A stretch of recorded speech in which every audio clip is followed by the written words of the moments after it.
पे बैठ जाओ, अपने हाथों को उठा लो। आप चाहते हो पवित्र आत्मा से भरना? अपने पड़ोसी को बोलो, जीसस क्राइस्ट की सबसे इंपॉर्टेंट आज्ञा क्या है बता। बोलो अपने पड़ोसी को, यीशु मसीह की सबसे इंपॉर्टेंट आज्ञा क्या है आज?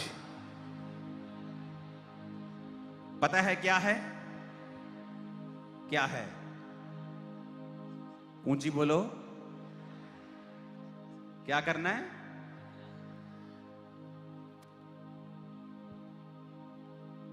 जब प्रभु यीशु मसीह मुर्दों में से जी उठे और 40 दिन वो चेलों के संग रहे और मिरेकल्स करते रहे, उनके साथ खाना खाते रहे, उन्हें यह दिखाने के लिए कि मैं आत्मा नहीं हूं, मैं हड्डी और मांस हूं, मैं जी उठा हूं। 40 दिन प्रचार करने के बाद वो एक पहाड़ पे थे और उस पहाड़ पर परमेश्वर ने कहा, मत्ती 28 उसकी 19 और 20 आयत में उसने कहा, इसलिए तुम जाओ और सब जातियों के लोगों को चेला बनाओ, उन्हें सब बातें जो मैंने तुम्हें आज्ञा दी हैं मानना सिखाओ, और देखो मैं जगत के अंत तक तुम्हारे संग हूं।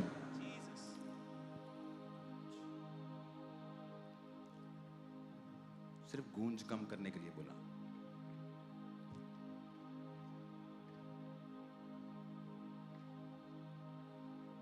अपने पड़ोसी को बोलो, परमेश्वर की आज्ञाओं को मानना है।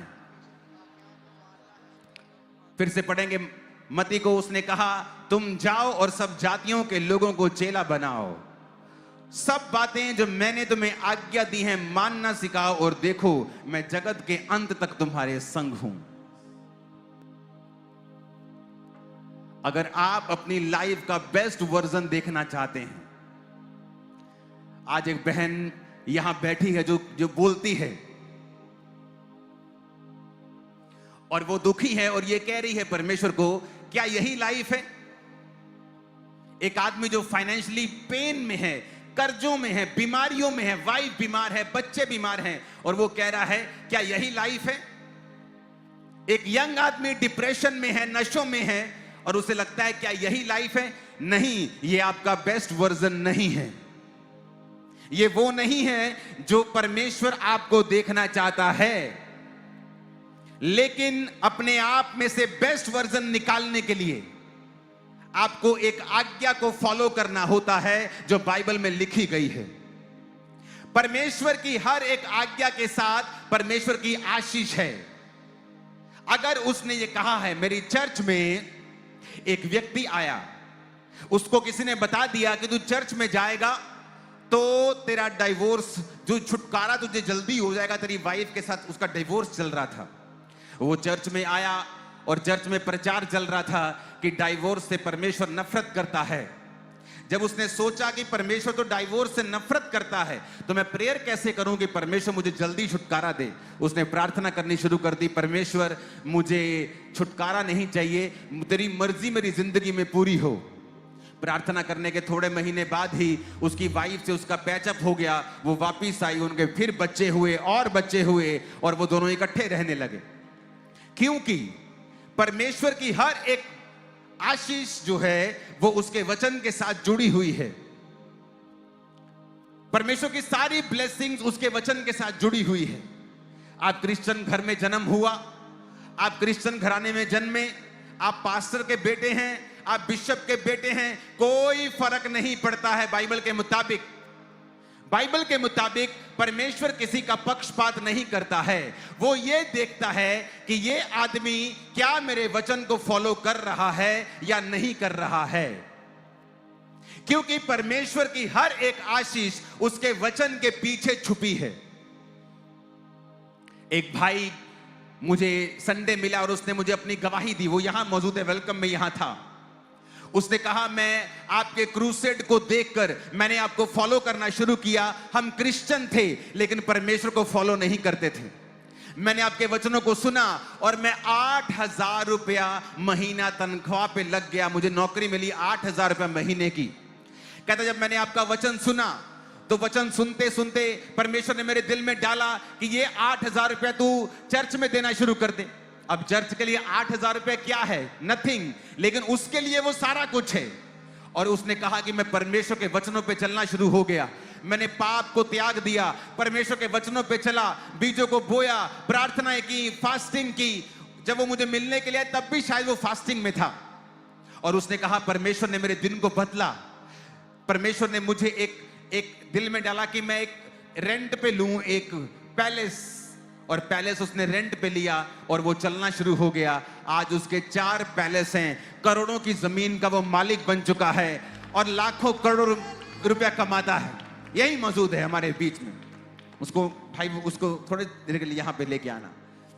मैं आपको टेस्टिमनी क्यों दे रहा हूं, क्योंकि एक व्यक्ति चर्च में आया, चाहे वो बॉर्न क्रिश्चियन था, चाहे वो मसीह को मानता था पहले से लेकिन वचन पे नहीं चलता था, तो वो उसकी लाइफ में संघर्ष था, उसकी लाइफ में दुख था। आप ही यस, अपना नाम क्या है? सतीश मसीह। मैं नानोहार नहीं पिंड है साडा कलनौर दे नाल ही है। और आप 8,000 की जॉब करते थे? जी बिल्कुल पापा जी। और अभी कितने पैलेस है? पैलेस 4 रिजॉर्ट है मेरे। 4 रिजॉर्ट है आप जी। और कितनी जमीन है आपकी? 3 लीज पे है, एक मैं पर्सनल बना रहा हूँ अपना। जमीन कितनी है आपकी पर्सनल? 3.5 एकड़ है। और उसकी वैल्यू करोड़ों में? 12 करोड़ की। Okay, thank you. किसकी बात कर रहा हूं मैं? आप बॉर्न क्रिश्चियन फैमिली से थे ना? आप बॉर्न क्रिश्चियन फैमिली से थे? जी, शुरू से मसीही थे? जी जी। लेकिन वर्ड फॉलो नहीं करते थे? नहीं जी। और मैं इसको याद कर रहा था, मुझे नहीं मालूम कि आज ये वेलकम में मेरे पास होगा। और जैसे मैंने देखा, मैंने कहा ये तो वही ब्रदर है जिसकी मैं टेस्टिमनी सोच रहा था। इमेजिन करो, एक 8,000 रुपए काम पे महीने का कमाने वाला एक वर्कर, जब परमेश्वर के साथ उसका इनकाउंटर होता है कि मैं बॉर्न क्रिश्चियन हूं, मैं क्रिश्चियन हूं लेकिन वचन पे नहीं चलता हूं, तो मैं अब वचन पे चला करूंगा। और लाइफ चेंज हुई, क्योंकि परमेश्वर में बोया गया व्यर्थ नहीं होता है, उसमें की गई पवित्रताई मेहनत व्यर्थ नहीं होती है। परमेश्वर की हर एक आज्ञा के पीछे एक आशीष छुपी है। वो 8,000 रुपए काम करने वाला एक मजदूर, वो परमेश्वर का बेस्ट वर्जन नहीं था, वो तुम थे। उसमें परमेश्वर मिला हुआ नहीं था, वो तुम थे, इंसान थे। जो स्ट्रगल कहता है मैं स्ट्रगल के लिए पैदा हुआ, वो इंसान था, विदाउट गॉड, विदाउट जीसस। फैसला किया कि मैं अपना जीवन परमेश्वर को दूंगा, चर्च को फॉलो करना शुरू किया, टीचिंग को फॉलो करना शुरू किया। दिन बदलने शुरू हुए। एक रिजॉर्ट से इतनी कमाई होने लगी, किराए पे लिया था, फिर दूसरा, फिर तीसरा, फिर अपना बना रहे हैं, फिर जमीन ली। कैसे बदला? वचन के कारण बदला, क्योंकि हर एक वचन के पीछे एक आशीष छुपी है। इसीलिए परमेश्वर कहता है कि जब भी मैं अपने लोगों को गड्ढों से बाहर निकालना चाहूंगा, मैं अपने वचनों को उनके पास भेजूंगा। जब भी परमेश्वर आपको बीमारी से बाहर निकालने वाला होगा, वो आपको वचन भेजेगा। कई बार आप प्रार्थना करेंगे, प्रभु मैं इस बीमारी से आजाद होना चाहता हूं, मैं इस गरीबी से आजाद होना चाहता हूं, मैं इस लानत से आजाद होना चाहता हूं। आप ब्यूटीफुल हैं लेकिन आपका हस्बैंड आपके बजाय किसी और को देख रहा है। आप टैलेंटेड हैं लेकिन आपकी वाइफ आपकी इज्जत नहीं कर रही है, आपके बच्चे आपको पूछते नहीं हैं। ये सारी निशानियां हैं परमेश्वर की एब्सेंस के, कि परमेश्वर मौजूद नहीं है वहां पे। ये आपका बेस्ट वर्जन नहीं है, ये आपका बेस्ट नहीं है। जो परमेश्वर जिस तरह से आपको देखता है, आप अभी तक वहां नहीं पहुंचे हैं, क्योंकि वहां तक पहुंचने के लिए परमेश्वर की आज्ञाओं को मानना जरूरी है। उसकी आज्ञाएं आसान हैं, उसकी आज्ञाएं मुश्किल नहीं हैं, उसकी आज्ञाएं धर्म परिवर्तन नहीं करती, उसकी आज्ञाएं मन परिवर्तन करती हैं, उसकी आज्ञाएं जीवन परिवर्तन करती हैं। और जब आप उनकी आज्ञाओं को मानने लगते हैं, जब आप परमेश्वर की आज्ञाओं को सुनने लगते हैं और उसकी आज्ञाओं को मानने लगते हैं, आप किसी भी धर्म से क्यों नहीं हैं, आप किसी भी जाति से क्यों नहीं हैं, परमेश्वर आपकी प्रार्थनाओं को सुनने लगता है। हजारों लोग हैं, हजारों लाखों लोग हैं चर्च में आके जिन्होंने नशे को छोड़ा है और परमेश्वर ने उनको आशीषित किया है। कितने लोग हैं यहां पर जो चर्च आने के बाद नशा छोड़ चुके हैं? दोनों हाथों को हिलाओ जरा। ये देखो, मारो जरा कैमरा, दोनों हाथों को जोर जोर से हिलाओ जरा। लाखों लोग आपको मिलेंगे। दोनों हाथों को हिलाओ जरा जोर से। आप जिस एरिया में देखेंगे, जिस जगह देखेंगे जहां जेंट्स ज्यादा हैं, आपको आप देखेंगे वहां पे लाखों लोगों ने नशों को छोड़ा है। यह कैसे पॉसिबल हुआ? परमेश्वर की सामर्थ्य के द्वारा। अपने पड़ोसी को बोलो, परमेश्वर की हर एक आज्ञा के पीछे एक आशीष छुपी हुई है। आमीन। वो आज्ञाएं आज मैं आपको बताने वाला हूं। आप हो सकता है यहां आशीष के लिए आए हों, चंगाई की प्रार्थना के लिए आए हों। आप यहां पे हो सकता है गरीबी से आजादी लेने के लिए प्रभु से आए हों।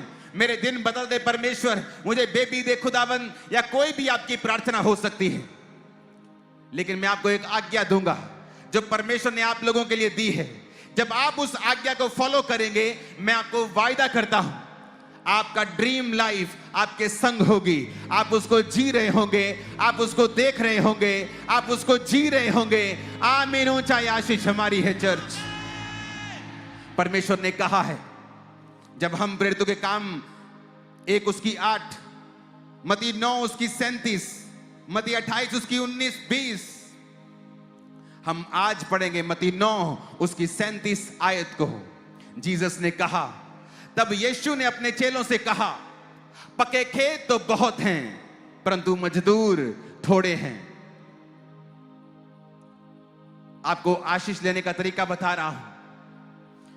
आपको आशीष जीसस ने देनी है। आपके गर्भ को जीसस ने खोलना है। आपको लाहनतों से आजाद जीसस ने करना है। आपको शर्मिंदगी से आजादी प्रभु यीशु ने देनी है। मुझे उसने आजाद किया है शर्मिंदगियों से। मैं उसको जानता हूं पर्सनली, और मैं ये आपको बता सकता हूं कि आपकी हर एक सवाल का जवाब प्रभु यीशु मसीह के पास है। और उसके दिल में कुछ है जो वो आपसे कह रहा है। एक अच्छा नौकर कैसा होता है? जीसस ने कहा, उसने कहा एक अच्छा नौकर वो नहीं है कि जो उसका मालिक कहे वो वही करे। वो भी ठीक है, लेकिन जीसस ने कहा एक अच्छा नौकर वो है जो अपनी मालिक की बातों को समझकर वो भी करे जो मालिक ने नहीं कहा है। उसने कहा अगर मालिक ने तुझे खाना बनाने की ड्यूटी दी है, एक अच्छा नौकर वो है जो खाना खिलाते समय उसके पांव भी दबाए। मैं ये नौकरी की बात नहीं कर रहा हूं, मैं ये नौकर की बात नहीं कर रहा हूं, मैं एक एग्जाम्पल दे रहा हूं जो जीसस ने दी है। आज लोगों को नहीं पता है आशीष कहां है। परमेश्वर यीशु मसीह ने 2006 में, जब मैं मेंटली अपसेट के अटैक्स के नीचे, डिप्रेशन के नीचे था, प्रभु में आकर भी न्यूरोलॉजिस्ट के पास जाता था, वो दवाइयां देते थे, दवाइयां खाता था, दवाइयों से आराम नहीं आता था, दवाइयां खानी बंद कर दी थी, कोई इलाज नहीं हो रहा था। प्रभु यीशु मसीह ने मुझे एक बात बोली थी अपने दास के द्वारा कि जब तू लोगों के ऊपर प्रार्थना करेगा, जब लोग तेरी प्रार्थना से चंगे होंगे, जिस नल से पानी निकलेगा वो नल खुद भी सूखा नहीं रहेगा। तू जीसस की आज्ञाओं को मान और उसे फॉलो कर, यही विश्वास है। कैसे छूटी एक लड़की जो एक बंधुआ मजदूर थी नमान कोड़ी के घर में। नमान कोड़ी बाइबल कहती है बड़ा प्रतिष्ठित आदमी था, और उसने राजा को, जो सेनापति था, वो उस राजा का उसने बड़े युद्ध जिताए थे, और बड़े पैसे वाला, बड़ा इन्फ्लुएंशियल वो आदमी था। लिखा पर वो कोड़ी था। एक पर लगना आपकी सारी क्वालिफिकेशन को खत्म कर देता है कि पैंजी मुंडा बड़ा पढ़िया लिखिया है, मुंडा बड़ा अमीर है, मुंडा बड़ा लंबा चौड़ा सोना, पर वो नशे करता है। सारा कुछ खराब कर दिया। जब तूने कहा पर वो नशे करता है, सारा दिन पड़ा रहता है नशे करके, वो सारी क्वालिफिकेशन खत्म हो गई। नमान की जिंदगी में ये लानत थी। वो ऊंचा था, लंबा था, सेनापति था, लड़ने में अच्छा था, प्रतिष्ठित था, अमीर था, राजे का फेवरेट था, पर वो कोड़ी था। उसके घर में एक नौकरानी काम करती थी। उसने कहा अपने मालिकन को कि अगर मेरा स्वामी किसी इजराइल के भविष्यद्वक्ता के पास होता और वो उस पर प्रार्थना करता तो ये चंगा हो जाता। उस लड़की ने ये नहीं सोचा कि मैं खुद तो अभी बंधी हुई हूं, मैं टेस्टिमनी कैसे दे सकती हूं। वो मुझसे ये नहीं पूछेगा कि अगर तेरा परमेश्वर इतने सामर्थ्य है तो तू मेरे घर में नौकरी क्यों कर रही है, तू मेरे घर में झाड़ू क्यों लगा रही है, पोछा क्यों लगा रही है। अगर तेरा परमेश्वर इतना ही अच्छा होता तो तुझे बचा ना लेता बंधुआ मजदूर बनने से। लेकिन उसने अपनी ड्यूटी की और वही किया जो परमेश्वर की आत्मा ने उसे करने के लिए बोला। और उसने कहा अगर मेरा स्वामी इजराइल के किसी भविष्यद्वक्ता के पास होता तो वो उसे हाथ रख के चंगा कर देता। ये बात जब मालकिन को पता चली, उसने अपने पति को बताई, तो वचन कहता है वो गया और वहां पे जाके अलीशा के सामने खड़ा हो गया। और परमेश्वर ने वचन दिया, जा और यरदन नदी में 7 डुबकियां मार, तेरा कोढ़ ठीक हो जाएगा। वो नाराज हो गया, कहता इसको बाहर आके मेरे सिर पे ले हैंड करना चाहिए था, मेरी इज्जत नहीं की, मैं इतना बड़ा आदमी हूं। और वापिस चला गया। और जब वापिस जा रहा था उसके नौकर ने बोला, तेरे को इतना मुश्किल काम तो करने के लिए नहीं कहा है, 7 डुबकियां ही मारनी है, मार के देख लेते तेरा क्या जाता है। तू इतना धन दौलत लाखों करोड़ की ऑफरिंग लेके आया है, तेरी ऑफरिंग भी उसने कबूल नहीं की, उसको कोई लालच नहीं है, जा डुबकी मार तू ठीक हो जाएगा। 7 डुबकियां मारने के बाद वो अपनी लानत से आजाद हुआ, कोढ़ से आजाद हुआ और उसकी लिखा स्किन बच्चों के समान हो गई। आज आप नहीं जानते हैं आपका छुटकारा किस चीज में है। आपको ये नहीं देखना कि आपकी लाइफ में क्या चल रहा है, आपको ये देखना है कि मैं परमेश्वर की आज्ञाओं को मान रहा हूं या नहीं। अगर हम परमेश्वर के सच्चे भक्त हैं, अगर हम जीसस को प्यार करते हैं और ये जानते हैं कि जीसस के हार्ट में क्या है, जब आप यीशु मसीह के सामने जाते हैं तो आपको क्या लगता है कि वो आपके लिए क्या सोचता है, वो क्या चाहता है मेरे लिए कि मैं उसके लिए क्या करूं। आपने कभी सोचा है, आपने कभी सोचा है कि आपने अच्छा नौकर, अच्छा बेटा बनने की कोशिश की है? नहीं। हम जब भी जीसस के सामने जाते हैं यही बोलते हैं, मुझे चंगा कर, मुझे आजाद कर, मुझे वीजा दे, मुझे लानत से आजाद कर, गरीबी से आजाद कर, हर तरह के दुख से आजाद कर। लेकिन कभी ये नहीं सोचते कि परमेश्वर के हार्ट में क्या है। आज मैं आपको एक उत्तम चीज बताता हूं, परमेश्वर के दिल में आपके लिए क्या है, वो क्या चाहता है। जीसस ने अपने दिल की बात बता, क्या बोली चेलों को, मत्ती 9:37 फिर से पढ़ेंगे। उसने अपने चेलों से कहा, यीशु मसीह ने अपने चेलों से कहा, पके खेत तो बहुत हैं परंतु मजदूर थोड़े हैं। यानी परमेश्वर ने कहा बहुत से लोग बचाने वाले पड़े हैं जो मुझको नहीं जानते हैं, बहुत से लोग पिता को नहीं जानते हैं, लेकिन फसलें तो बहुत हैं लेकिन मजदूर थोड़े हैं। वो मजदूर जो फसलों को काट सकें, वो मजदूर जो जाके फसलों की कटनी कर सकें और उन्हें इकट्ठा कर सकें, मजदूर थोड़े हैं। परमेश्वर ने एक वायदा किया था पुराने नियम में, उसने कहा जो मेरे याजक लोग होंगे मैं उन्हें उत्तम दाखरस दूंगा। 10 बेस्ट तेल लेके आना, 10 बेस्ट ऑफ द बेस्ट तेल में जो सबसे बेस्ट होगा वो मेरे याजक को जाएगा। वो प्रतिबिंब था, वो एक प्रतिबिंब था आने वाले समय का, नए नियम का, कि परमेश्वर ने कहा अगर तुम मेरे मजदूर बन जाओ, अगर तुम मेरा काम करने वाले बन जाओ तो मैं तुम्हें दुनिया की उत्तम से उत्तम आशीषों से भर दूंगा। जो तुम्हें चाहिए, जो तुम मांगते हो लेकिन पाते नहीं हो, जो तुम्हें चाहिए लेकिन तुम गवाचे हुए हो, तुम गुम चुके हो, तुम्हें पता नहीं वो चीजें लेनी कैसी हैं। आज कौन नहीं है जो बेस्ट लाइफ नहीं जीना चाहता है, लेकिन आप नहीं जी रहे हैं, लोग नहीं जी रहे हैं जब तक वो इस वचन पे नहीं आते कि इस जगत के परमेश्वर ने आपको एक स्पेशल काम के लिए चुना है। जब यीशु मसीह मुर्दों में से जी उठे, उसने एक स्पेशल आज्ञा दी है। वो आज्ञा प्रेरितों के लिए सिर्फ नहीं है, सिर्फ पास्टर्स के लिए नहीं है, इवेंजलिस्ट लोगों के लिए नहीं है, वो सिर्फ प्रचारकों के लिए, टीचर्स के लिए नहीं है। उसने सबसे कहा, 500 से अधिक व्यक्ति जो उस समय यीशु मसीह के संग थे पहाड़ के ऊपर, उसने सबसे कहा, कहता जाओ और सब जातियों के लोगों को चेला बनाओ। मेरी बातें जो शुरू से लेकर अंत तक मैंने तुम्हें सिखाई हैं उन्हें मानना सिखाओ, और देखो जगत के अंत तक मैं तुम्हारे साथ हूं। आज जो व्यक्ति इस आज्ञा को मानता है, जिसको जीसस के हार्ट के बारे में मालूम हो रहा है कि देखो यीशु ने कहा, मेरे यीशु ने कहा कि मजदूर थोड़े हैं, वो ढूंढ रहा है मजदूरों को, वो चाहता है क्राइस्ट चाहता है कि मजदूर बढ़ें। यीशु ने कहा देखो फसलें बहुत हैं, काटने वाले मजदूर नहीं हैं, ये फसलें खराब हो जाएंगी, अगर एक समय तक नहीं कटेंगी तो सड़ जाएंगी पड़ी पड़ी, तो मुझे मजदूर चाहिए जो फसलों को काट सकें। और आपको मालूम होना चाहिए जो परमेश्वर के पवित्र लोग हैं, जो उसके प्रचारक हैं, जो उसका काम करने वाले लोग हैं, उनके लिए परमेश्वर ने एक स्पेशल आशीष ठहराई है। वो अपनी लाइफ के बेस्ट वर्जन को देखते हैं, अपनी मिनिस्ट्री के बेस्ट वर्जन को देखते हैं, अपने परिवार के बेस्ट वर्जन को देखते हैं, क्योंकि अब वो परमेश्वर के सुसमाचार के साथ जुड़ गए हैं। आप में से कितने लोग ऐसे हैं जो रोज परमेश्वर का प्रचार करते हैं? प्रचार करने के लिए आपको पुलपिट की जरूरत नहीं है, प्रचार करने के लिए आपको सोशल मीडिया की जरूरत नहीं है कि आप वहां पे जाके प्रचार करें तो तभी प्रचार होगा। अपने घरों में आप प्रचार कर सकते हैं, अपने रिश्तेदारों में आप प्रचार कर सकते हैं। मेरे चर्च में एक लड़की काम करती थी, मॉल में काम करती थी, चर्च में आती थी। वो मॉल में जब काम करती थी उसे किसी लड़के ने फ्रेंडशिप का ऑफर किया कि क्या तुम मेरे साथ फ्रेंडशिप करोगी? उसने बताया, उसने कहा नहीं, मेरी ऑलरेडी किसी के साथ फ्रेंडशिप हुई है। उसने कहा किसके साथ? उसने कहा यीशु के साथ, जीसस के साथ मैं ऑलरेडी फ्रेंडशिप में हूं, अब मैं तुम्हारे साथ फ्रेंडशिप नहीं कर सकती।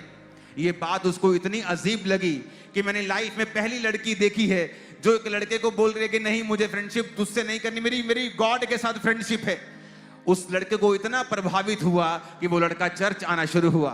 उसने आके देखा कि तुम कहां जाती हो जहां पवित्रता की बातें होती हैं, जो परमेश्वर ये कहता है कि बिना पवित्रता तुम परमेश्वर को देख भी नहीं सकते।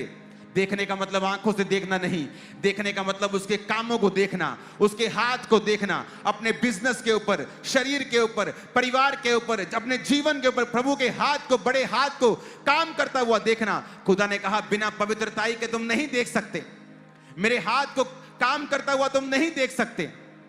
वो लड़की ने प्रचार किया, उसने प्रचार करने के लिए माइक नहीं पकड़ा, अपनी लाइफ का कैरेक्टर ऐसा बना लिया कि उसकी जिंदगी चलता फिरता एक प्रचारक बन जाए, वो चलती फिरती प्रचारक बन जाए। आप में से कितने लोग ऐसे हैं जो रोज प्रचार करते हैं? जब मुझे पता है कि क्राइस्ट के दिल में सबसे टॉप के ऊपर अगर कोई पॉइंट है वो ये है कि जाओ और सब जातियों के लोगों को चेला बनाओ। और उसने ये बात अपने चेलों से पहले भी कही थी कि देखो फसलें बहुत हैं लेकिन मजदूर थोड़े हैं। उसने ये पहले भी कहा था कि मैं चाहता हूं कि तुम लोगों को बचाओ। 2 कुरिन्थियों 5 उसके 20 में लिखा है, पौलुस कहता इसलिए हम मसीह के राजदूत हैं। मानो परमेश्वर हमारे द्वारा विनती कर रहा है, हम परमेश्वर की ओर से निवेदन करते हैं, मसीह की ओर से निवेदन करते हैं कि परमेश्वर के साथ मेल मिलाप कर लो। वो कहता मैं परमेश्वर का राजदूत हूं, I am the ambassador of God. मैं परमेश्वर की ओर से लोगों को विनती करता हूं कि जाओ यीशु मसीह के द्वारा परमेश्वर से मेल मिलाप कर लो। मैं आपको बताना चाहता हूं, पंजाब में तो सब लोगों को पता होगा, यहां के लोग फॉरेन जाने के शौकीन हैं। जब आप दिल्ली में अमेरिकन एम्बेसी जाते हैं तो इंडिया का कोई भी पुलिस ऑफिसर, इंडिया का कोई भी लॉ वहां नहीं चलता है, क्योंकि वो American embassy is like a USA. वहां कोई भी लॉ के नीचे चीजें नहीं आती। अगर आप एम्बेसी के खिलाफ लड़ते हैं, अगर इंडियन एम्बेसी यूएसए में है, कोई एम्बेसी पे हमला करता है तो वो इंडिया पे हमला करने के बराबर है। जीसस ने सेम तुमको कहा है, कहता अगर तुम राजदूत बन जाओ, अगर तुम मेरे एम्बेसडर बन जाओ तो तुम्हारी सिरदर्दी मेरी सिरदर्दी है, तुम्हारी इज्जत मेरी इज्जत है, तुम्हारा परिवार मेरा परिवार है, तुम्हारी जरूरतें फिर मेरी जरूरतें हैं। तुम मेरे साथ जुड़ जाओगे और तुम्हारे साथ जो कुछ भी करेगा वो डायरेक्टली मेरे साथ करेगा। वो आपको कह रहा है कि मैं तेरी जिम्मेवारी संभाल लूंगा, मैं तेरे ऊपर अपना हाथ रखूंगा, मेरी कृपा तेरे ऊपर होगी क्योंकि तू मेरा राजदूत है। उसने चेलों से कहा मैं चाहता हूं कि तुम मेरे राजदूत बन जाओ। मजदूर थोड़े हैं, फसलें ज्यादा हैं, मुझे काटने वाले मजदूर चाहिए। आज जो कोई व्यक्ति इस बुलाहट को समझ रहा है, और चाहे आप बिजनेसमैन हो, चाहे आप जॉब करने के लिए बुलाए गए हो, हाउसवाइफ हो, वो आपका सेकेंडरी काम है। अगर आप अपनी पहली बुलाहट को आज से फॉलो करेंगे कि परमेश्वर का काम आज से मैं वायदा करता हूं कि मैं करूंगा, मैं जहां जाऊंगा, अपने वर्क प्लेस से लेके, अपने दोस्तों से लेके, अपने रिश्तेदारों तक, मैं वहां पे जीसस क्राइस्ट की रूहों को बचाने की कोशिश करूंगा। मैं वहां जाकर परमेश्वर का प्रचार करूंगा। गली में रह के वो शाम को दोपहर को 2 घंटे चुगलियां करने से अच्छा ये है कि तुम जाओ और प्रचार करो। जब तुम प्रचार करोगे तुम मसीह के दूत बन जाओगे। जब तुम मसीह के एम्बेसडर बन जाओगे तो तुम्हारी जिम्मेवारियां फिर मसीह के ऊपर होंगी। अगर तुम बीमार होगे तो परमेश्वर तुम्हारी ओर देखेगा। उसने कहा है जब तुम मेरे नाम से मेरी महिमा के लिए पिता से मांगोगे तो पिता तुम्हें देगा। आज लोग रोते हैं, चिल्लाते हैं। हन्ना रोती थी, चिल्लाती थी, अपने पति को बोलती थी मेरे बच्चा क्यों नहीं होता। उसका पति पुराने नियम में 1 से ज्यादा पत्नियां होती, 2 पत्नियां थी उसकी। उसने कहा मेरी पहली पत्नी को बच्चे हैं, तुझे नहीं है। मैं क्या यहोवा हूं जो तेरी कोख को खोल दूं? तेरी कोख को यहोवा ने बंद करके रखा, मैं क्या कर सकता हूं? उसने कहा, वो रोती थी, हन्ना रोती थी क्योंकि उसकी सौतन उसको बांझ कहती थी, उसको चिढ़ाती थी। अपने बच्चों के संग खेलते खेलते उसको चुभवी बातें बोलती थी, उसके दिल को चुभती थी, उसके दिल को छलनी करती थी। बाइबल कहती है वो रोती थी, करलाती थी, अपने पति से लड़ती थी, खाना छोड़ देती थी, सारा दिन कुड़ती रहती थी, रोती थी। क्या उसके कुड़ने से बच्चा हुआ? क्या पति के साथ लड़ने से बच्चा हुआ? क्या उसने खाना छोड़ दिया, बच्चा हुआ? बहुत रोई दुखों के कारण, क्या फिर बच्चा हुआ? नहीं। उसने फैसला किया मैं परमेश्वर के साथ जुड़ूंगी। परमेश्वर के घर में गई, वहां पे जाके प्रार्थना करती है। उसके होंठ हिल रहे थे लेकिन शब्द सुनाई नहीं पड़ता था क्योंकि वो दुखी थी मन में। और उसने क्या कहा? उसने कहा प्रभु अगर तू मुझे संतान दे और बेटा दे, वो बेटा मैं तेरे भवन में वापस कर दूंगी। यहां पर आ गई परमेश्वर की महिमा की बात कि एक व्यक्ति दुखी हो सकता है, लाचार हो सकता है, वो रोता है, चिल्लाता है, खाना नहीं खाता, वैद्यों के पास जाता है, सब करके देख लिया, कुछ हासिल नहीं हुआ। लेकिन फिर वो फैसला करता है मैं परमेश्वर की आज्ञाओं को मानूंगा। बाइबल में लिखा हुआ है अगर तुम परमेश्वर के लिए कुछ करोगे, मन्नत को मांगोगे, अगर तुम प्रार्थना करोगे, अगर अपना जीवन परमेश्वर की महिमा के लिए दे दोगे तो परमेश्वर तुम्हें ऊंचा करेगा। उसे मालूम थी ये बात क्योंकि परमेश्वर की हर एक आज्ञा के पीछे एक आशीष छुपी हुई है। वो गई और उसने कहा प्रभु अगर तू मुझे बेटा दे, तेरे भवन में वो बेटा वापस कर दूंगी, तेरा काम वो किया करेगा, तेरी सेवा वो किया करेगा। और क्या हुआ? 1 साल भी बीतने नहीं पाया था, उसके बेबी हुआ। वो रोई नहीं, लिखा उसके बाद वो कभी उदास नहीं रही। जब परमेश्वर के दास ने कहा था भवन में जा इजराइल का परमेश्वर यहोवा तुझे मन चाहा वर दे, फिर वो कभी उदास नहीं हुई, पति से कभी नहीं लड़ी, सौतन के चिढ़ाने से कभी दुखी नहीं हुई। उसको पता था उसने परमेश्वर की महिमा के लिए कुछ मांगा है, अब पिता उसे देगा। आप दुखी हो चुके हैं, अपने बिजनेस को करते करते कमेटियां डाल के उठा के आप दुखी हो गए हैं, कर्जों से दुखी हो गए हैं, फाइनेंशियल हालत से दुखी हो गए हैं। और दुखी होने से आप नहीं छूटेंगे। वो दुखी होना, वो आंसू बहाना आपको छुड़ाएगा नहीं। आप उस सिचुएशन में 10 साल रह सकते हैं, 20 साल रह सकते हैं, प्रभु को कंप्लेंट कर सकते हैं, जबकि वो ऑलरेडी वचन में लिख चुका है कि निकलना कैसे है उस प्रॉब्लम से। हन्ना को मालूम था अब मुझे खुदा की महिमा के लिए कुछ मांगना है। क्या आपने कुछ किया है आज तक खुदा की महिमा के लिए? आप क्रिश्चियन हैं, बाप क्रिश्चियन, मां क्रिश्चियन, दादा क्रिश्चियन, चलो बताओ इस 2026 में कितने लोग चर्च में आपकी वजह से गए हैं? चलो बताओ कितने रिश्तेदार जो मसीह को नहीं जानते आपने उन्हें मसीह में लेके आए हैं? चलो ये बताओ आपके कितने दोस्त अन्य जातियों में से हैं वो चर्च में गए हैं? चलो ये बताओ आप जिस बॉस के पास काम करते हैं या जो स्टाफ आपके नीचे काम करता है उसमें से कितनों ने यीशु मसीह के वचन को माना है आपके कारण? नहीं। क्यों? क्योंकि हमारी जिंदगी परमेश्वर की महिमा के ऊपर आधारित नहीं है। हमारी जीवन एक सेल्फिश जीवन है जहां पे हम अपने लिए बच्चों को चाहते हैं, अपने लिए बरकतों को चाहते हैं। और परमेश्वर ने कहा है अगर तुम मांगते हो लेकिन पाते नहीं तो इसलिए कि तुम अपना मांगा हुआ ऐश में उड़ा दो, व्यभिचार में उड़ा दो, मौज मस्ती में उड़ा दो, इसीलिए तुम मांगते हो लेकिन पाते नहीं। परमेश्वर ने कहा उसके दिल की इच्छा है, देखो आपको मालूम है यीशु मसीह एकमात्र परमेश्वर, एक बड़ा परमेश्वर जिसने सारी सृष्टि को बनाया है, उसके हार्ट की बात है। कहता बहुत सारी फसलें हैं लेकिन मजदूर थोड़े हैं। उसके दिल की बात है कि जाओ और सब जातियों के लोगों को बताओ, उन्हें चेला बनाओ। लेकिन आज हम उसकी मोस्ट इंपॉर्टेंट आज्ञा को भूलकर अपने अपने कामों में बिजी हो गए। परमेश्वर ने आदम को कहा, आदम ये सारी वादी तेरे लिए, अटन की वाटिका तेरे लिए, जाओ और इसमें काम कर। और वो काम कर रहा था परमेश्वर के ठहराए हुए स्थान के ऊपर। काम करता करता परमेश्वर ने कहा, आदम का अकेला रहना ठीक नहीं है। उसने नहीं कहा प्रभु मैं अकेला हूं, मेरे को लोनलीनेस फील हो रही है। नहीं, आदम परमेश्वर की ग्लोरी में था। आदम प्रभु का ठहराया हुआ काम कर रहा था। आप जब परमेश्वर के ठहराए काम को करते हैं, परमेश्वर खुद देखता है आपकी जिंदगी में आपको क्या चाहिए। वो खुद देखता है कि आपकी लाइफ में अब क्या जरूरत है। मैं चाहता था कि मैं मैरिज लेट करूं, बहुत बात करूं, शायद ना करूं, लेकिन परमेश्वर ने मेरे काम को देखते थे प्रोफेसी मेरे को दी थी 2014 की 13 के एंड में कि तू मैरिड होगा, बहुत जल्द लड़की को ढूंढना शुरू कर। 14 में मैंने ये बात करनी शुरू की और 17 जनवरी को मैं एंगेज हो चुका था। परमेश्वर जानता है आपको क्या चाहिए।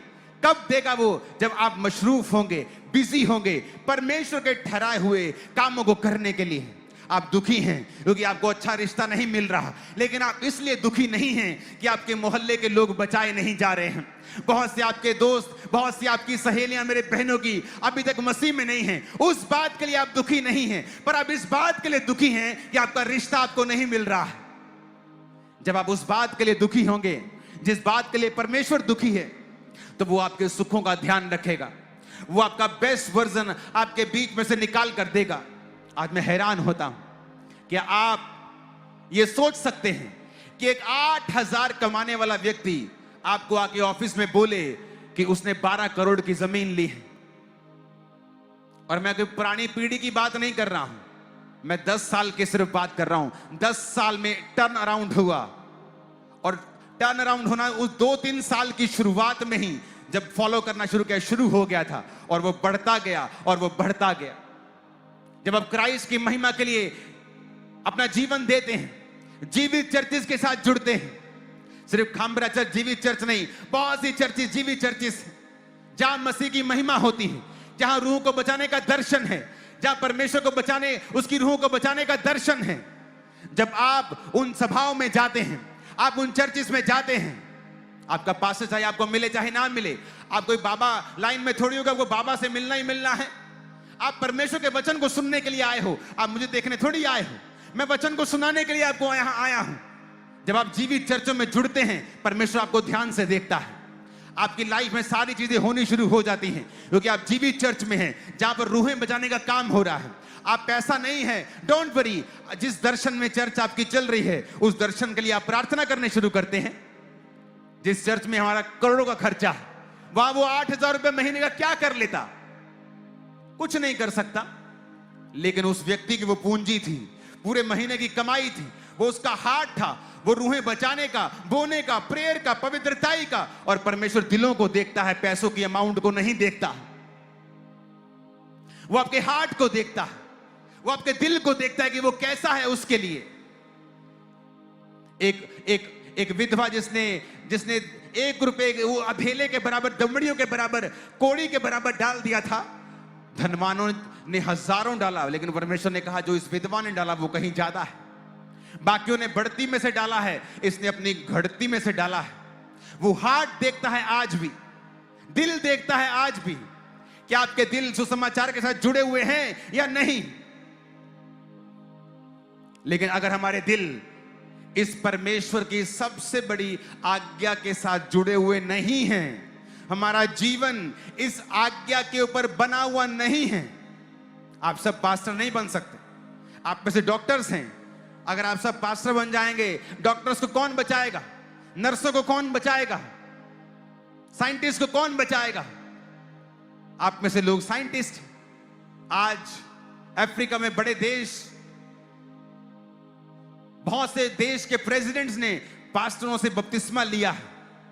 कोई पास्टर कैंसर मेडिसिन के साइंटिस्ट हैं, अगर कोई साइंटिस्ट उनको यीशु के बारे में बताता ही नहीं, तो वो साइंटिस्ट तो कैंसर मेडिसिन को खोज कोई करता रहता, उनको कौन बताता? डॉक्टर्स को कौन बताता? साइंटिस्ट को कौन बताता? आज मोस्टली लोग जब स्पेस का गेड़ा लगा के आते हैं, मोस्टली क्रिश्चियन बन जाते हैं। जाओ देखो उनकी थ्योरी को, उनको कौन बचाएगा? इसलिए परमेश्वर ने हर वर्ग में से, हर जाति में से लोगों को चुना है। उसने हाउस वाइफ्स को चुना है जो अपने जैसी हाउस वाइफ्स के साथ वचन को शेयर कर सकें। अगर हमारे जीवन, याद रखना आज मेरी बात को, अगर हमारे जीवन इस आज्ञा के ऊपर बने हुए नहीं हैं, आप कोई भी हो सकते हैं, आप परमेश्वर की बेस्ट वर्जन को नहीं देखेंगे, आप बेस्ट लाइफ नहीं जी पाएंगे, क्योंकि आप परमेश्वर के हार्ट की जो बेस्ट डिजायर है, आप उसके अंडर नहीं हैं। आप सेल्फिश जीवन जी रहे हैं, जिसको अच्छी चर्च इसलिए जाना है कि वो हील हो सके। आपको हील भी कर देगा परमेश्वर, क्योंकि ये उसका नेचर है। आज आप यहां बीमार आए हैं, आप चंगे हो जाएंगे, ये उसका नेचर है। लेकिन क्या वो आपसे खुश है? क्या वो आपके साथ आनंदित है? क्या वो आपको अपने फेवरेट बेटी और फेवरेट बेटे के रूप में देखता है या नहीं देखता है? क्या आप अपनी लाइफ का बेस्ट वर्जन जी पाएंगे या नहीं? बात ये इस चीज की है। और परमेश्वर ने कहा, अगर तुम उसके प्रचारक हो, तुम जहां भी हो, क्या तुम लोगों को मानना सिखा रहे हो? क्या लोगों को आज्ञाएं मानना सिखा रहे हो? क्या लोगों को चेला बना रहे हो? तुम्हें बाइबल की फुल नॉलेज नहीं चाहिए।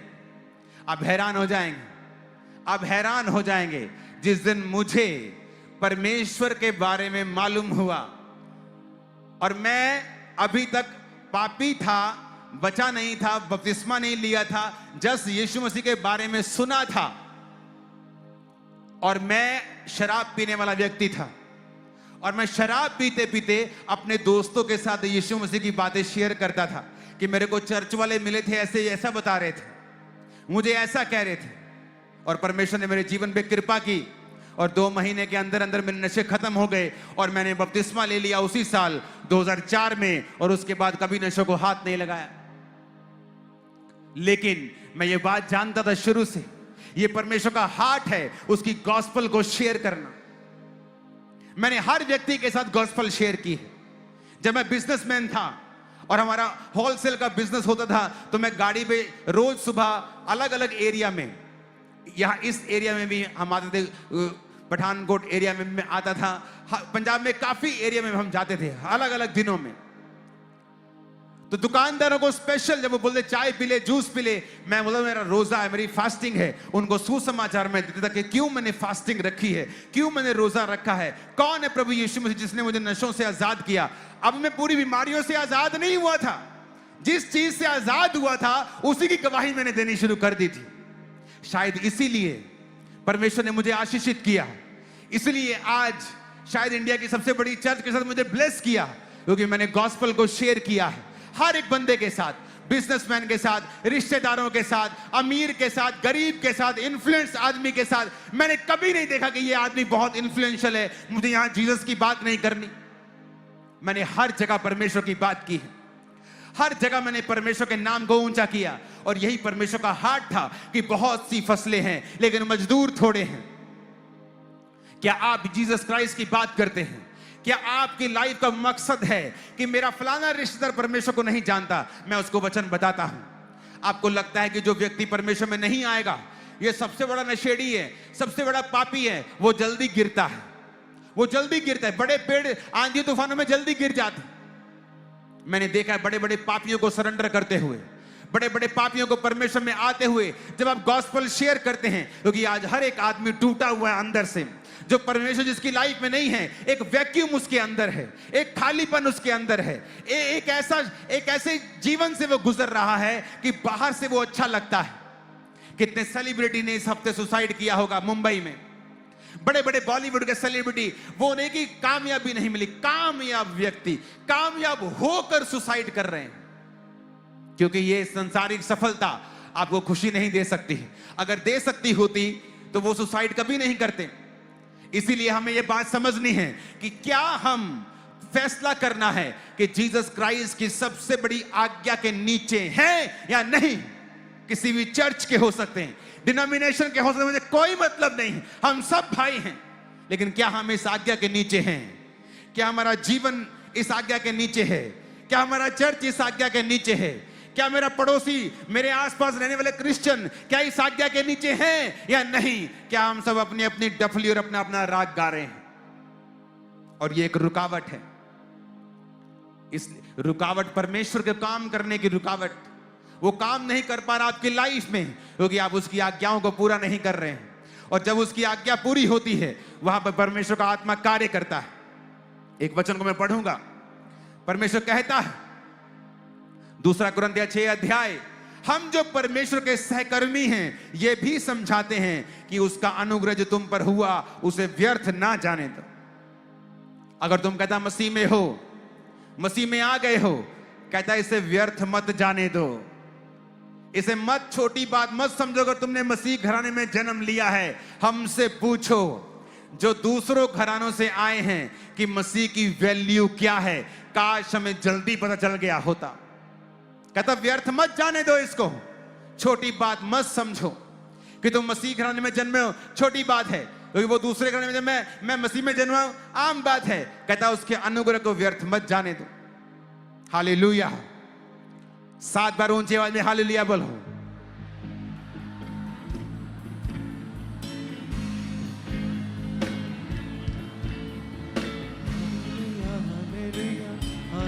Hallelujah, hallelujah. 11 आयत में लिखा है, उसने कहा हे कुरिन्थियों, हमने खुलकर तुमसे बातें की हैं। पौलुस कहता है कलीसिया का, कुरिन्थियों की कलीसिया ऑलरेडी मसीह में थी। वो नॉन क्रिश्चियन लोगों से बात नहीं कर रहा, इस समय क्रिश्चियन से बात कर रहा। कहता हमने खुल के तुमसे बातें की हैं। मेरा दिल तुम्हारी ओर खुला हुआ है। तुम्हारे लिए हमारे मनों में कोई संकोच नहीं, पर तुम्हारे ही मनों में संकोच है। पर मैं अपने बच्चे जानकर मैं तुमसे कहता हूं, तुम भी उसके बदले में अपना दिल खोल दो।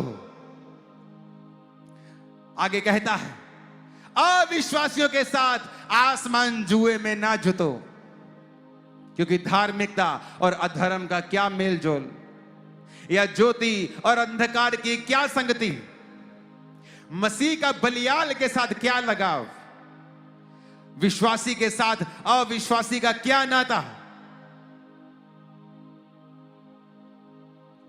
तुम पर कहता अनुग्रह हुआ है, हमने खुल के तुमसे बातें की हैं, हमारे मन में तुम्हारे लिए कोई संकोच नहीं है।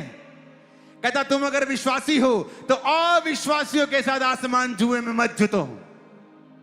एक मसीह का बलियाल के साथ क्या लगाव, एक अविश्वासी का विश्वासी के साथ क्या नाता। नाते की बात कर रहा है, वो घूमने फिरने की बात कर रहा है, वो संगतियों की बात कर रहा है। मैं एक शराब पीने व्यक्ति से नफरत नहीं करता। चर्च में लोग शराब पी के आते हैं, हम उनको मारते पीटते नहीं। अगर एक पापी आत्मिक अस्पताल में जाएगा तो उसी को तो जरूरत है जाने की। एक अच्छा भला आदमी अस्पताल में नहीं जाता। लेकिन मैं शराबियों के साथ संगति नहीं करता हूं। मैं उनके साथ रोज खाता पीता बैठता उठता, खाता पीता बैठता उठता, वो मेरे बेस्ट फ्रेंड नहीं है। मैं उनसे प्यार करता हूं, गॉस्पल शेयर करता हूं, प्रेयर करता हूं, उनको कहीं कुछ चाहिए मैं प्रोवाइड करता हूं, लेकिन संगति नहीं करता हूं। तुम्हारी संगति किसी व्यभिचारी के साथ, जो व्यभिचारी है, जो गलत कामों में है, तुम उसके साथ संगति रखते हो। पौलुस कहता तुम अनुग्रह को व्यर्थ कर रहे हो। जो खुदा ने तुम्हें अनुग्रह दिया ना, तुम मिट्टी में मिला रहे हो। कहता अविश्वासियों के साथ आसमान जुए में क्यों जोत रहे हो? धार्मिकता और अधर्म का क्या मेलजोल। और उसने आगे समझाया, कहता अगर मैं तुम्हें कहूं कि तुम इस जगत के पापियों और शराबियों और व्यभिचारों की संगति ना करो, फिर तुम्हें जगत से ही निकल जाना पड़ेगा। पर कहता मैं तुम्हें उनके साथ मेलजोल ना करने के लिए नहीं कह रहा हूं, मैं संगति की बात कर रहा हूं। वचन कहता है जो परमेश्वर के साथ संगति करता है उसके साथ एक आत्मा हो जाता है। जब आप प्रभु के साथ संगति करते हैं आप वन स्पिरिट हो जाते हैं। आज जब मैं परमेश्वर के आत्मा से यहां आ रहा था तो परमेश्वर ने कहा, मैं मैसेज देने का तैयार नहीं था। परमेश्वर का नहीं लोगों को बोलना है कि गुरदासपुर में से ही वो आपके लोगों को उठाएगा विधानसभा में। उसने कहा, मैंने आपको बोल दिया। जब आप उसके साथ संगति करते हैं आप उसके साथ एक आत्मा हो जाते हैं। जब आप पापियों के साथ संगति करते हैं आप उनकी रंगत को लेते हैं। खरबूजे को देखे खरबूजा रंग बदलता है, वो आपके विश्वास को कमजोर करते हैं। एक ऐसा क्रिश्चियन जो आपके संग है और हर तरह के पाप में है, अगर आप खुदा से प्यार करते हैं वो आपका बेस्ट फ्रेंड नहीं हो सकता है। क्योंकि जब आप उसके संग बैठेंगे आप नेगेटिव चीजों को हासिल करेंगे, आप भी पाप की ओर खींचे चले जाएंगे, आप भी खुदा की संगति से दूर होते जाएंगे। Hallelujah, hallelujah.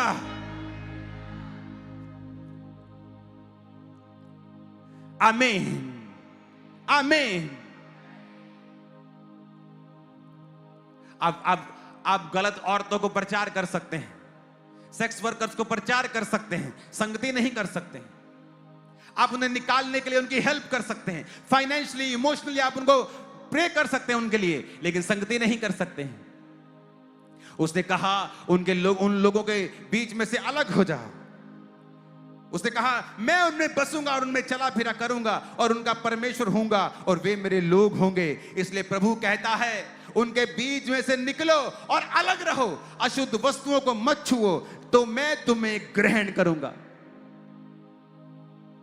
क्या बोलता वो? कहता उनके बीच में से निकलो और अलग रहो और मैं तुम्हारा पिता हूंगा, तुम मेरे बेटे और बेटियां होंगे। यह सर्वशक्तिमान प्रभु का वचन है। क्या हम परमेश्वर के वचन को मानना चाहते हैं तो कहता उनसे अलग रहो, मेरा प्रचार करो। फसलें हैं तैयार, जाओ काटो, मेरे मजदूर बन जाओ, मेरे राजदूत बन जाओ। जाओ और सब जातियों को चेला बनाओ और मेरी आज्ञाओं को मानना सिखाओ।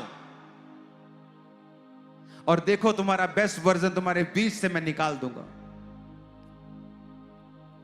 आज जो इस वर्ड को फॉलो कर रहा है, अगले 7 साल में लोग आपको पहचानेंगे नहीं जहां आप होंगे। Too great, impossible to achieve for normal human being. आप वहां जा रहे, जो इम्पॉसिबल होगा आम व्यक्ति के लिए वहां जाना, अगले 7 साल आप वहां जाएंगे। आमीन खड़कने वाला चाहिए शैतान के कानों। हम तो बॉर्डर के इतना करीब है कि पाकिस्तान में आमीन चला जाएगा आपका आज। Hallelujah, hallelujah. आपने देखना है, कहता उस अनुग्रह को व्यर्थ मत जाने दो। पढ़ो फिर से।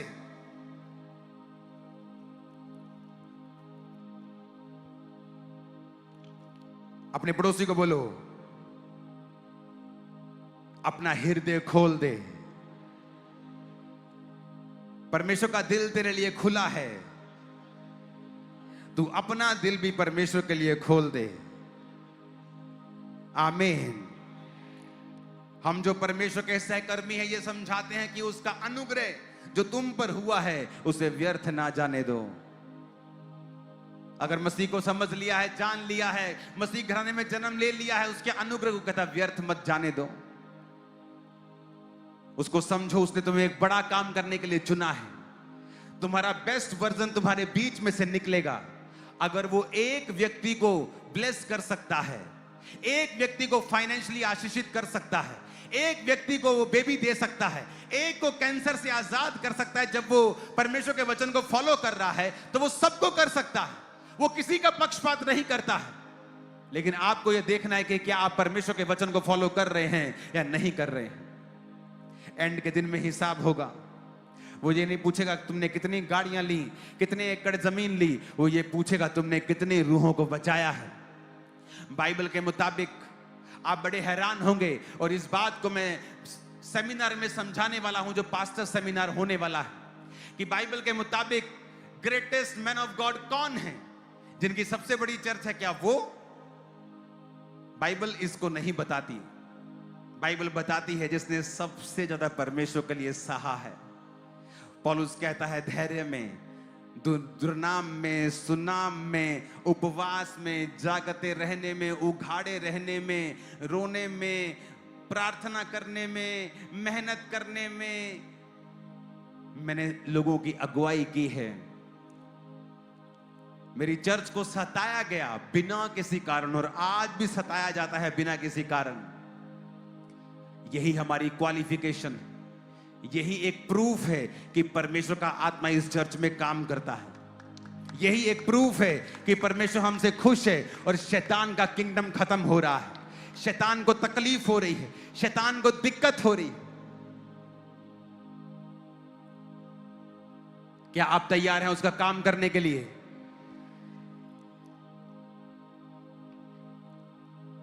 पौलुस कहता है 4 आयत में, परंतु हर बात में परमेश्वर के सेवकों के समान अपने सद्गुणों को प्रकट करते हैं। धैर्य में, कलेशों से, दरिद्रता से, संकट से, कोड़े खाने, कैद होने, हुल्लड़, परिश्रम, जागते, उपवास करते, पवित्रता से, ज्ञान से, धीरज से, कृपालुता से, पवित्र आत्मा से। पढ़ते जाओ इसको मैं सेमिनार में बताने वाला हूं कि परमेश्वर आपको किस दृष्टि से देखता है। हम मूर्ख होंगे अगर हमें यह पता है कि क्राइस्ट के दिल की बात है, ये उसका फेवरेट पार्ट है, ये उसकी सबसे बड़ी इच्छा है कि लोग बचाए जाएं, कि लोग चेले बने, लोग पापों को त्याग दे, नशों को त्याग कर उसको फॉलो करें, पिता से मेल मिलाप कर ले, पापों को छोड़ दे। और अगर मैं इस प्लान का हिस्सा नहीं हूं तो मैं बेस्ट वर्जन में नहीं हूं। आपको इनवाइट कपड़ों की भी जरूरत नहीं है प्रीच करने के लिए। आप जहां जा सकते हैं प्रीच कर सकते हैं। वो गली के नुक्कड़ में बैठकर 2 घंटे चुगलियां करने से अच्छा है कि 2 रूहें बचा लो। हिजकिय्याह नबी जब बीमार हुआ, परमेश्वर ने कहा जिसको जो आज्ञा देनी है दे दे, तू मरने वाला है। वो दीवार के और मुंह फिर के प्रभु से प्रार्थना करता है, प्रभु देख मैं तेरे साथ वफादार रहा हूं।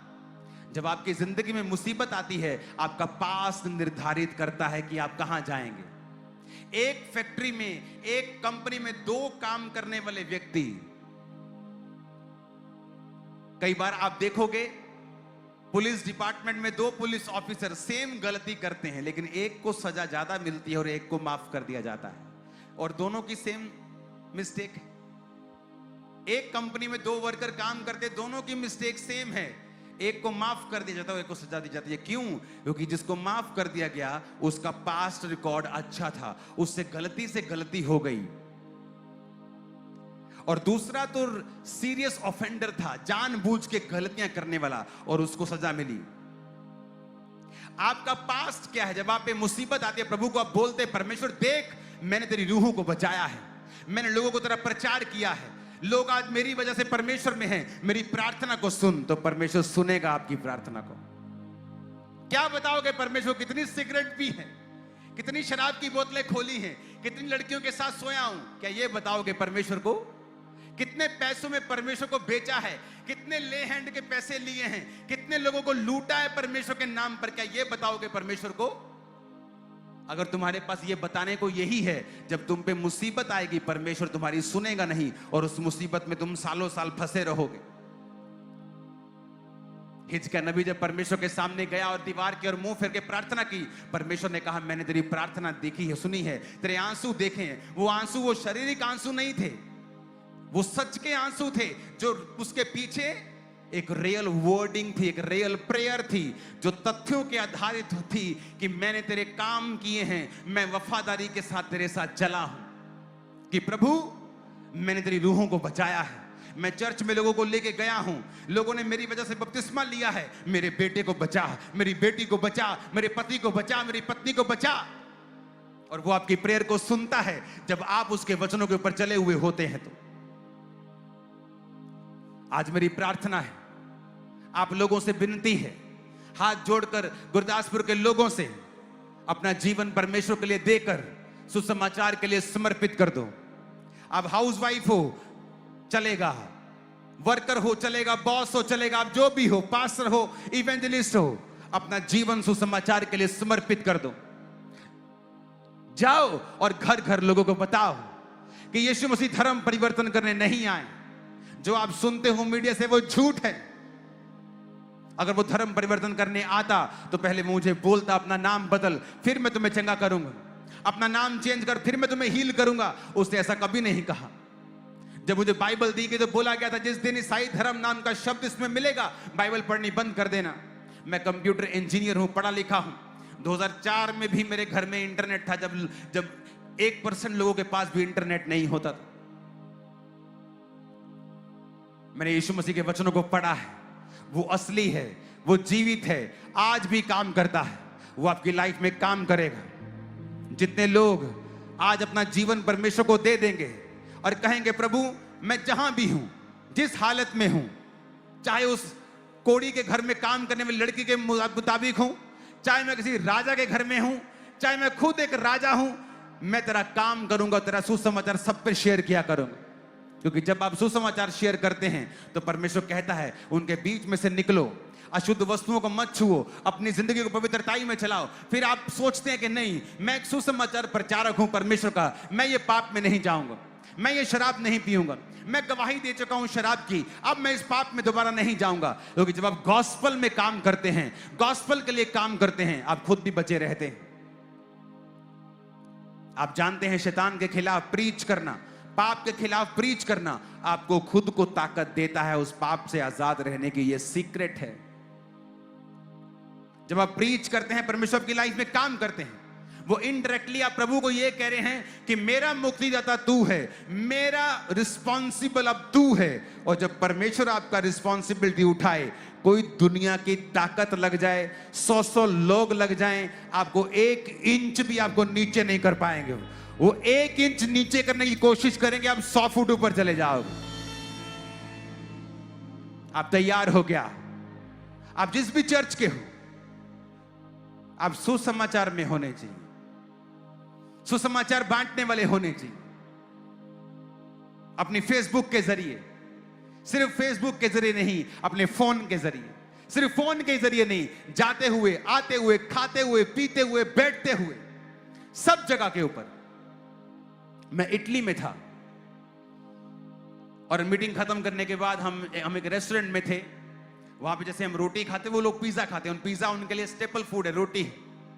तो जो भाई, वेटर भाई मुझे सर्विस कर रहा था, परमेश्वर की आत्मा ने मुझसे कहा मैं इससे बात करूं।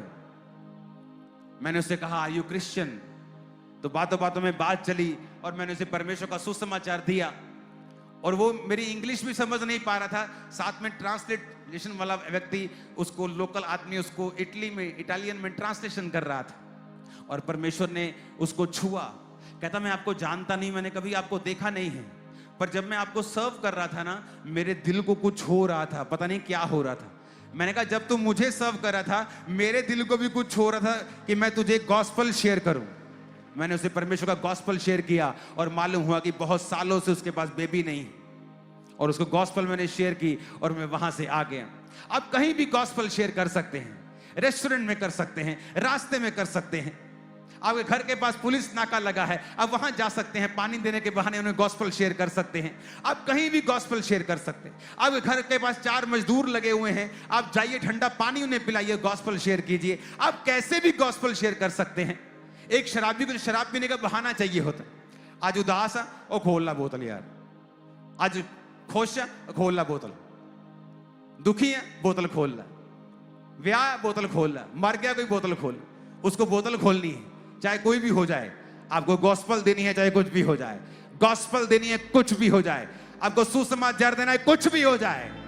और देखो, फिर ऐसा करके देखो लाइफ कैसे बदलाव लेती है, कैसा टर्न अराउंड परमेश्वर मारता है, कैसे सबसे नीचे से कैसे टॉप पे वो लेके जाता है। आप जल्दी मुझे गवाही देने के लिए यीशु के नाम में आ रहे हैं। आमीन। छोटा लगा मेरे को, आमीन छोटा ही, आमीन छोटा। आमीन। मैंने कहा यीशु के नाम में तुम वापिस आ रहे हो गवाही के साथ आमीन ऊंचे आवाज में हालेलुया बोलते हुए साथ में।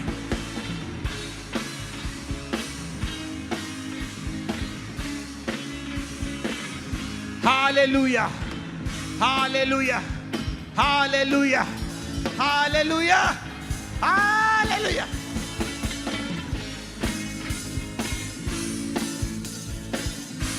आमीन, आमीन, आमीन।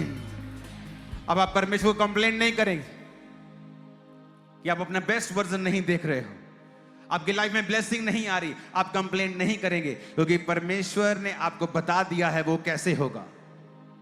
कहता अशुद्ध वस्तुओं को मत छुओ, उनके बीच में से निकलो, अलग रहो।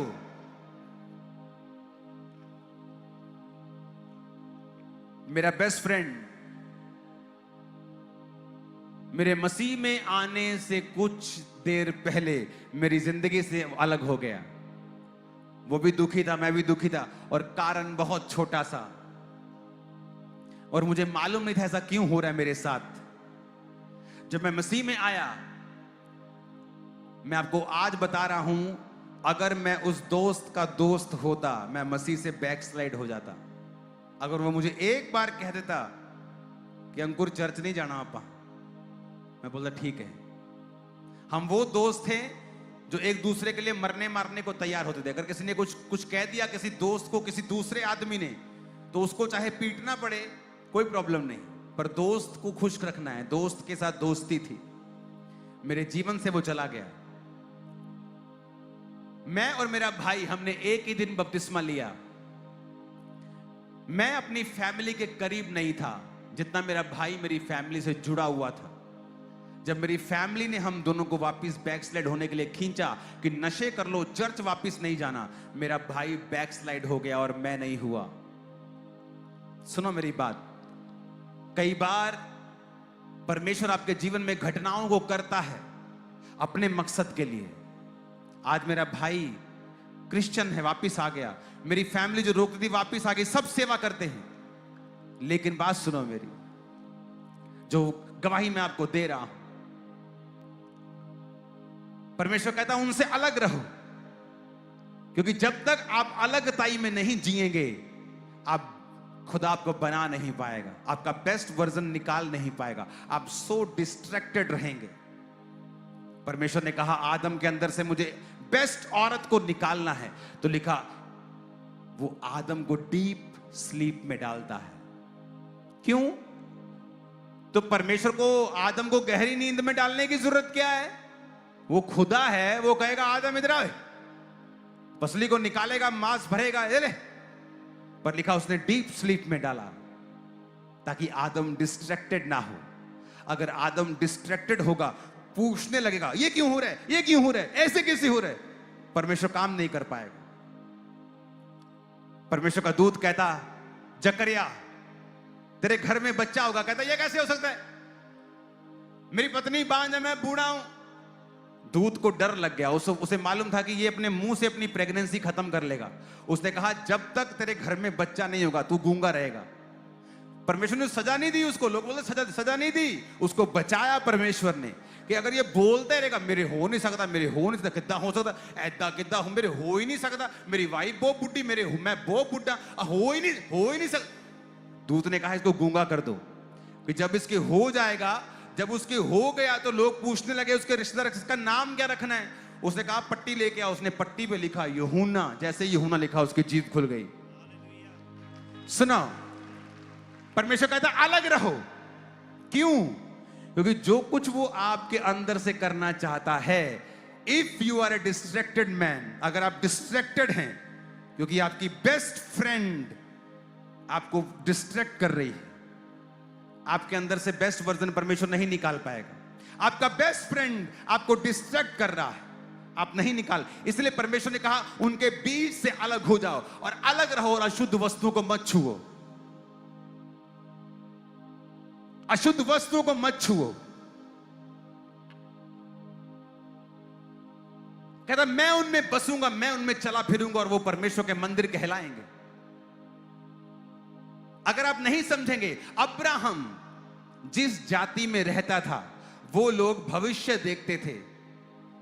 आदमी की शक्ल देखकर भविष्य बताने वाले लोग थे, और परमेश्वर जानता था जब तक अब्राहम को मैं इन लोगों के बीच से निकालकर अलग नहीं करूंगा, मैं अपनी मर्जी पूरी नहीं कर सकता हूं। इसलिए परमेश्वर ने कहा था अब्राहम अपने लोगों, पिता, कुटुंब के देश को छोड़ के अलग हो जा। क्या परमेश्वर वहां नहीं ब्लेस कर सकता? नहीं कर सकता है। वो होगा नहीं, क्योंकि वो so much distraction, so much things रहेंगी कि वो ध्यान नहीं दे पाएगा परमेश्वर क्या कहता है। तो परमेश्वर ने मुझे अलग किया। वो दोस्त मेरा वापिस आया, हम फिर दोस्त हैं आज, पर वो मेरा इतना भारी दोस्त नहीं है कि मुझे कुछ मसीह के बारे में बोले और मैं मान जाऊं। पर मैं उसका इतना भारी दोस्त जरूर हूं कि मैं उसे मसीह के बारे में रोज बताता हूं, रोज यानी जब मिलता है बताता हूं। आप मेरी बात समझ रहे कि नहीं? सब कुछ मसीह के लिए है। मसीह ने आपको चुना है, आपको तैयार किया है, मसीह घराने में आपका जन्म हुआ है। पौलुस कहता है इसे व्यर्थ मत जाने दो, इस अनुग्रह को व्यर्थ मत जाने दो। ये बड़ा अनुग्रह है तुम पर।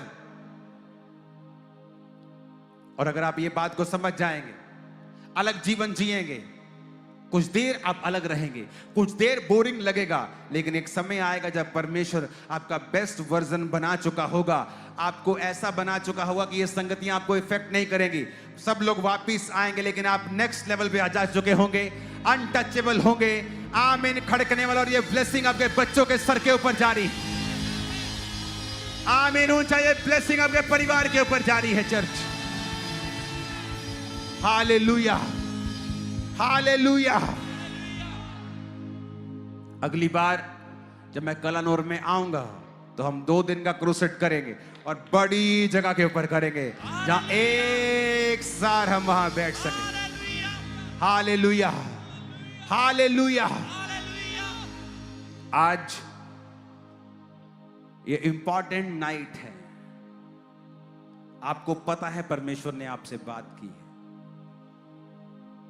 आपको पता है परमेश्वर ने आपका उत्तर दिया है, उसने आपको बताया है कि तेरी लाइफ का बेस्ट कैसे निकलेगा तेरे अंदर से।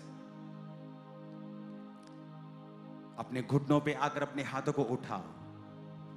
सुनो मेरी बात, आप तैयार हो सेवा करने के लिए? आप वो भीड़ तो नहीं है जो सिर्फ चंगाई लेने के लिए आई है। हां, वो तुम्हें हील करेगा अभी, तुम्हारे लंगड़ों को अभी चलाएगा 10 मिनट के अंदर, लेकिन जो परमेश्वर का मकसद है वो मैं तुम्हें बता रहा हूं। तैयार हो पूरा करने के लिए उस मकसद को? तैयार हो सेवा करने के लिए, सुसमाचार बांटने के लिए? जिस जिंदा चीज को मिलो उसे परमेश्वर के बारे में बताओ। अपने घुटनों पे आ जाओ। एक सॉन्ग हम गाएंगे, ओके?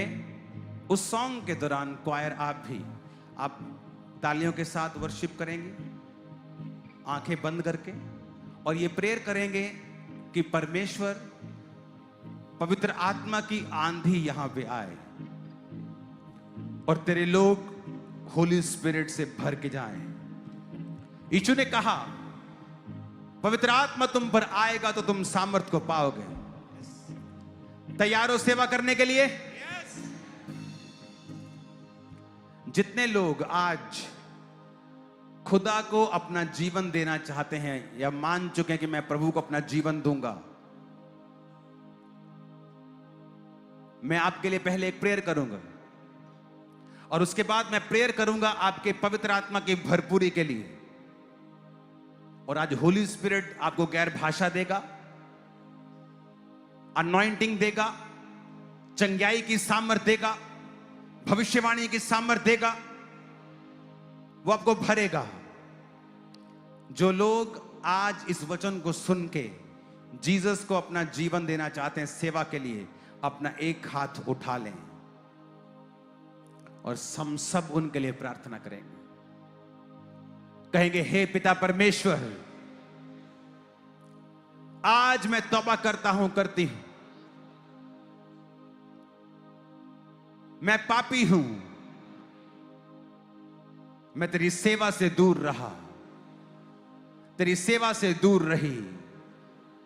मैं तौबा करके फैसला करता हूं, आज से मैं सुसमाचार को शेयर करूंगा, अपना जीवन पवित्रताई में बिताऊंगा और तेरी सेवा करूंगा और तेरी सेवा करूंगी।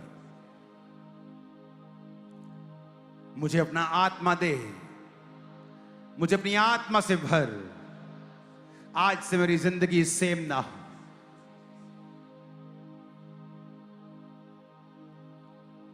पाकरू यहोवा दा पाकरू मसीहा दा वसदा है साडे अंदर ते मौजा लग गईयां ने। जो इस सॉन्ग को तालियों के साथ गाने वाला है और जिसे परवाह नहीं उसका पड़ोसी क्या सोचता होगा, मैं उसे वायदा करता हूं कि पवित्र आत्मा तुम पर उतरेगा जैसा कभी ना उतरा होगा। पाकरू यहोवा दा पाकरू मसीहा दा पाकरू यहोवा दा पाकरू मसीहा दा बसदा है साडे अंदर ते मौजा लग गईयां ने, ते मौजा लग गईयां ने। हालेलुया। ते मौजा लग गईयां ने, ते मौजा लग गईयां ने। पाकरू यहोवा दा पाकरू मसीहा दा पाकरू यहोवा दा पाकरू मसीहा दा बसदा है साडे अंदर ते मौजा लग गईयां ने, ते मौजा लग गईयां ने। ते मौजा लग गईयां ने, ते मौजा लग गईयां ने। बाप बेटा पाकरू रहंदे ने अंदर, बाप बेटा पाकरू रहंदे ने अंदर। होसे दे विच यारो मत समंदर। ले लो पवित्र आत्मा भी, होसे दे विच यीशु के नाम में भर जाओ। ते पीगा चढ़ गईयां ने, ते पीगा चढ़ गईयां ने। ते पीगा चढ़ गईयां ने, ते पीगा चढ़ गईयां ने। पाकरू यहोवा दा चढ़ गईयां ने, पाकरू के यहोवा पींगा दा चढ़ गईयां ने, ते पीगा चढ़ गईयां ने, ते मौजा लग गईयां ने। के मौजा लग गईयां ने, ते मौजा लग गईयां ने। के मौजा लग गईयां ने, ते मौजा लग गईयां ने। बाप बेटा पाकरू रहंदे ने अंदर, बाप बेटा पाकरू रहंदे ने। सब गाओ। बाप बेटा पाकरू रहंदे ने अंदर, बाप बेटा पाकरू सब गाओ फिर से। अंदर। बाप बेटा विच यारो मत समंदर। होसे दे विच यारो मत समंदर। ते पीगा चढ़ गईयां ने, ते पीगा चढ़ गईयां ने। ते पीगा चढ़